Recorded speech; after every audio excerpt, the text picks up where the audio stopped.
আসসালামু আলাইকুম। এইচএসসি পরীক্ষার্থীদের এইচএসসি পরীক্ষা পেছানোর যুক্তিটা যেমন অযৌক্তিক, তেমন একটিমাত্র বোর্ডের পরীক্ষা পিছানোর যেই সিদ্ধান্ত, এটাও কিন্তু অযৌক্তিক। এবং শুধুমাত্র অযৌক্তিক না, এইটার পিছে অ্যাডমিশনের যে একটা প্রভাব আছে, অ্যাডমিশনের জন্য যে একটা লেভেল প্লেয়িং ফিল্ড আমাদেরকে শিক্ষার্থীদের জন্য প্রোভাইড করতে হয়, এই লেভেল প্লেয়িং ফিল্ড প্রোভাইড করতে না পারার যে একটা অদক্ষতার পরিচয় শিক্ষা বোর্ডের, এইটার এইটার কারণেই কিন্তু ব্যাপারটা অযৌক্তিক। এখন এই ব্যাপারটা নিয়ে আমি কথা বলবো। আসসালামু আলাইকুম, আমি মিল্টন খন্দকার। আমি বিগত 4 বছর যাবৎ কেমিস্ট্রি পড়াচ্ছি। আমি 2019 সালে এসএসসি পরীক্ষা দিছি।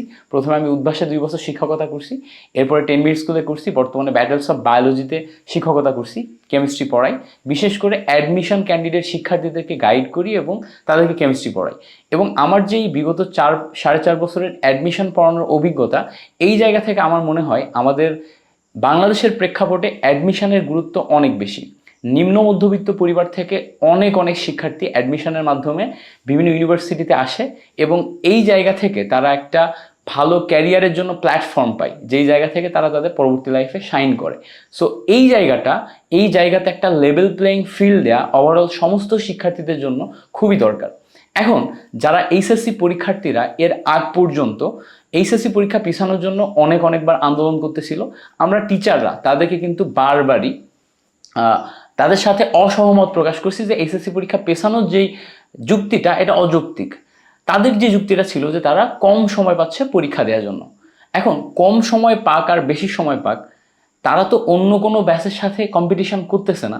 যারা বেশি সময় পাইছে তারা তাদের ব্যাচের ভিতরে কম্পিটিশন করতেছিল। ফলে যেটা হয়, যেহেতু তারা তাদের ব্যাচের ভিতরে কম্পিটিশন করে, তাদের ওই লিমিটেড সময়ের ভিতরেই যেই সিলেবাসটুকু তারা কভার করতে পারে, ওই সিলেবাসের ওপর পরীক্ষা দিয়েই কিন্তু তারা যেমন এইচএসসি পার করে, তারা তেমনি অ্যাডমিশন পার করে।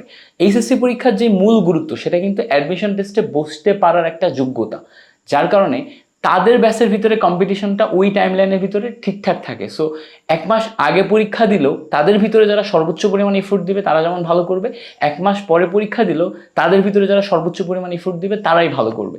সো ওই জায়গাতে পরীক্ষা পেছানোর যে যুক্তিটা, সেটা অযৌক্তিক।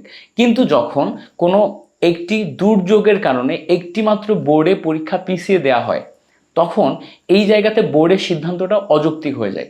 এই ব্যাপারটা নিয়ে আমরা একটু বিস্তারিত ব্যাখ্যা করার চেষ্টা করি। যেমন ধরেন, বিগত বছরে চিটাগং বোর্ডে কিছুদিন পরীক্ষা পিছিয়ে গেছিল।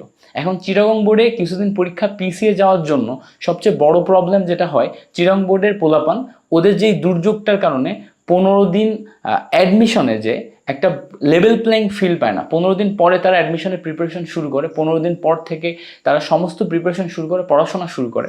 ফলে তাদের যেই 3 মাস 3.5 মাসের মেডিকেল অ্যাডমিশন টেস্টের প্রিপারেশন স্টেজ, বা ভার্সিটি কিংবা ইঞ্জিনিয়ারিং অ্যাডমিশন টেস্টের জন্য যে প্রিপারেশন স্টেজ থাকে, ওই জায়গা থেকে যদি 15 দিন কমে যায়, তাহলে চিটাগং অঞ্চলের যে মানুষগুলা তারা কিন্তু আলটিমেটলি একটা খুব কম সময় পেয়েছে। সেমভাবে এইবার যদি সিলেট বোর্ডে পরীক্ষাটা পিছিয়ে যায়, মাত্র 8 দিন পেছানো হচ্ছে, যেটাও একটা অযৌক্তিক সিদ্ধান্ত। কারণ একটা দুর্যোগ হইলে সেটা রিকভার করতে একটা বড় সময় লাগে। সো এই রিকভারিং স্টেজ যেটা আছে, এই রিকভারিং স্টেজটা মাথায় রেখে একটা বড় সময় পেছানো উচিত, যাতে তারা পরিপূর্ণভাবে পড়াশোনায় মেন্টালি প্রিপেয়ার্ড হয়ে তারপরে এসএসসি পরীক্ষাটা দিতে পারে, তারপরে আবার অ্যাডমিশন ফেজে যেতে পারে। যেহেতু বন্যা কিন্তু খুব বড় মাপের একটি দুর্যোগ, মোটেও ছোটোখাটো কোনো দুর্যোগ না। এবার যদি তারা 8 দিন 10 দিন বা 15 দিন পিছিয়ে যায়, অন্যান্য বোর্ডের মানুষজন এই সময়টাতে লেখাপড়া করে, কিংবা এইচএসসি পরীক্ষা হয়ে যাওয়ার পরে যখন সেম টাইমলাইনে অ্যাডমিশন টেস্টটা হবে, তারা পরবর্তী পরীক্ষা দিয়ে, মানে তারা পরবর্তীতে পিছিয়ে যাওয়ার পর পরীক্ষা দিয়ে তারপরে আবার অ্যাডমিশন টেস্টের জন্য প্রিপারেশন শুরু করবে। অর্থাৎ অন্যান্য বোর্ডগুলোর শিক্ষার্থীরা যখন প্রিপারেশন নেওয়া শুরু করছে, তারা তখন এইচএসসি পরীক্ষা দেওয়ার প্রেশারে আছে। অর্থাৎ তারা অ্যাডমিশনের সিলেবাস নিয়ে অ্যাডজাস্টমেন্টে কিন্তু যাচ্ছে না। সো এই জায়গাতে তারা লেভেল প্লেইং ফিল্ড পাচ্ছে না। তারা কম সময় অ্যাডমিশন টেস্টের প্রিপারেশন নিয়ে তারপরে অ্যাডমিশন টেস্টে যাচ্ছে। সো তখন তাদের জন্য তারা মেন্টালি যেমন, এটা হচ্ছে অপার ভাইয়ের কথা, অপার ভাইয়ের পোস্ট আমি দেখছি, এসিএস থেকে অপার ভাই এই ব্যাপারটা নিয়ে কথা বলছেন। আমি দেখছি যে ব্যাটেলস অফ বায়োলজি থেকে রাফি ভাই এই ব্যাপারটা নিয়ে কথাবার্তা বলছেন, যে তারা হচ্ছে মেন্টালি অনেকটা নিজেদেরকে পিছিয়ে পড়া শিক্ষার্থী হিসেবে চিন্তা করতে থাকে।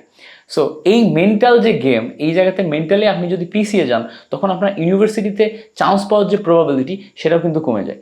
আবার যখন আপনি 15 দিন কম পড়াশোনা করেন, 15 দিন অ্যাডমিশনের ক্লাসগুলো করার হচ্ছে কম সময় পান, তখন অ্যাডমিশনের যে কম্পিটিশন, এইটা কিন্তু একদম রিয়েল কম্পিটিশন। এই জায়গাতে আপনার হার্ডওয়ার্ক যেমন প্রয়োজন, এই জায়গাতে আপনার সিলেবাসের জন্য টাইম যেমন প্রয়োজন, ঠিক এই জায়গাতেই কিন্তু এর পাশাপাশি পর্যাপ্ত পরিমাণে পরিশ্রমটাও প্রয়োজন, আবার লাকেও প্রয়োজন আছে। সো লাকের ব্যাপারটা আমরা ছেড়েই দিলাম, এখানে আমরা টাইম, পর্যাপ্ত পরিমাণ পরিশ্রমের যেই সময়টা, এটাকে একটা বোর্ডের স্পেসিফিক শিক্ষার্থীদের জন্য কম দিচ্ছি। যার কারণে আমার মনে হয় যে শিক্ষা মন্ত্রণালয় এই জায়গাতে একটা লেভেল প্লেইং ফিল্ড দিচ্ছে না সমস্ত শিক্ষার্থীদের জন্য। সো এই লেভেল প্লেইং ফিল্ড যদি দিতে হয়, তাহলে শিক্ষা মন্ত্রণালয়কে একটা স্মার্ট ডিসিশনে আসতে হবে। যেমন বিগত বছরগুলোতে শিক্ষামন্ত্রী দীপুমণি যখন ছিলেন, দীপুমণি ম্যাম উনি যখন ছিলেন, তিনি কিন্তু ওই যে নকলের বিরুদ্ধে একটা খুব স্মার্ট ডিসিশন নিয়েছিলেন। সো অন্যান্য সরকারি অফিসগুলোর মতো, অন্যান্য সরকারি দপ্তরগুলোর মতো শিক্ষা মন্ত্রণালয় যদি গতানুগতিক ডিসিশনের একটা ধারাতে যায়, তাহলে কখনোই শিক্ষার্থীদের জন্য লেভেল প্লেইং ফিল্ড দেওয়া সম্ভব না। তাদেরকে লেভেল প্লেইং ফিল্ড দিতে গেলে তাদেরকে স্মার্ট ডিসিশন আসতে হবে। আমি বিশ্বাস করি এবং আশা করি বর্তমান শিক্ষামন্ত্রী যিনি আছেন, উনি অত্যন্ত শিক্ষিত একজন মানুষ।